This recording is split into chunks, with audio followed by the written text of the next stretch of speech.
Well, ain't that a kick in the head? Why does Monday have to be so Monday all the time? Anyway, I'm going to talk about what's happening with the price of oil this morning. A reminder from Jamie Dimon that this is all pointless. And you heard about the taco trade. Oh, there's another trade happening. First up, when oil markets opened last night, the price of oil had gone up. And it's still up this morning. Given that OPEC had announced an increase in production and that they plan to continue to increase production, the price of oil should have gone down. Some say, well, these production cuts were already priced in. I don't say that. When this happens, something's happening. This is happening.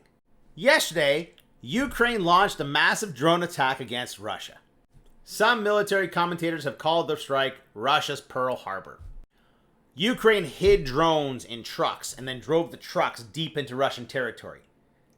And apparently these drones have sat dormant for months. Yesterday they launched them all. Took out bombers, cruise missile launchers, etc. One day before peace talks resume.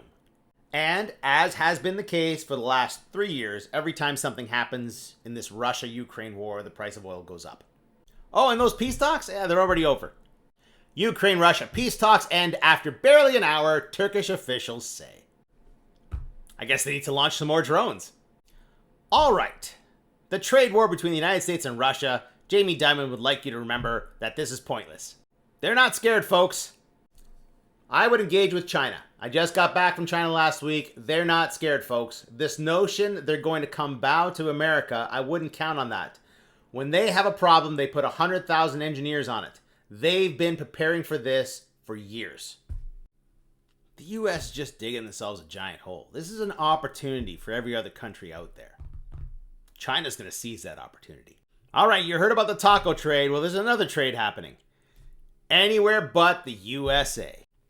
The anywhere but the USA trade isn't contrarian. It's a recalibration towards global balance, cyclical recovery, and multipolar growth.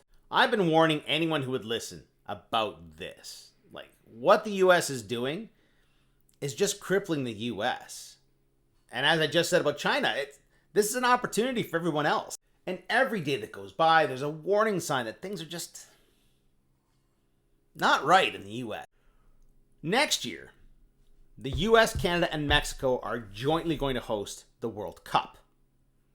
And people are concerned, not about Mexico, not about Canada.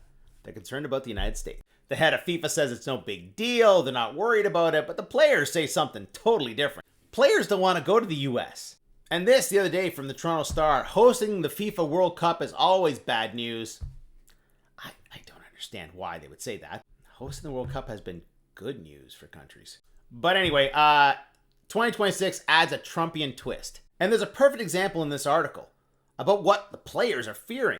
Several of the teams are already in. All right. And then there's a few other teams that still are trying to make it. A couple of those teams, Venezuela and Bolivia. And they're going to play Friday. They're going to play in Venezuela. But if Venezuela makes it in, they'll be playing games in the United States. Do you think ICE is going to station themselves outside that stadium? Come on, you could see it happening. It's totally within the realm of possibility. They might station themselves outside every game played in the United States. So despite this, it's no big deal talk, it's a big deal. And I'll remind you, it's not this summer, it's next summer. There's an entire year of chaos still to play out. Teams can totally boycott the US events. That can happen. I would love for this constant crisis to go away. And when it does, AI is coming for your job.